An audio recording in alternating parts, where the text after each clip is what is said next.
ஏனென்றால் காளிமுத்து என்கிற முன்னாள் அமைச்சர் உங்களுக்கு தெரியும் நினைக்கிறேன், சீமான் அவர்களுடைய மாமனார்.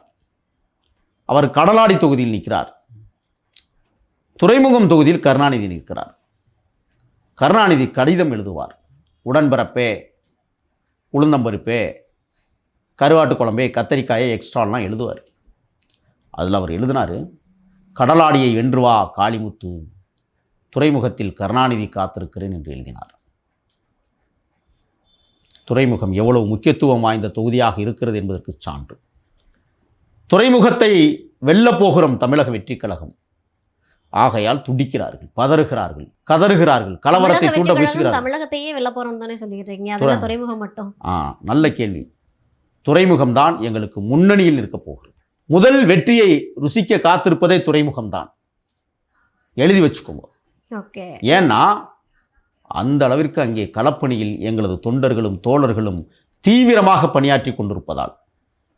இவ்வளவு நாள் அவங்க என்ன நினைச்சாங்கன்னா, சென்னை நம் கையில்னாங்க. ஆனால் இன்னைக்கு தமிழக வெற்றி கழகம் சென்னையை தக்க வைத்துக் கொள்வதற்கான அனைத்து தகுதியிலையும் அடைந்திருக்கிற போதுதான் இது போன்ற ரவுடித்துறை அமைச்சர்களுக்கு இப்பொழுது கோபம் கொந்தளித்து கொண்டிருக்கிறது. உளவுத்துறை அறிக்கைகள் மோசமாக போய் சேர்வதால் என்ன செய்வதென்று தெரியாமல் திகைத்து போய் தான் கலவரத்தை திட்டமிட்டு தூண்டுவதற்கும், கலவரங்களை செய்வதற்கும், கலவரத்தை மீறியும் தமிழக வெற்றி கழகம் வெற்றி பெறப் போகிறதோ என்கிற எண்ணத்தின் அடிப்படையில் கொலைகளையும் முயற்சி செய்வதற்கு இவர்கள் முயற்சி செய்து கொண்டிருக்கிறார்கள்.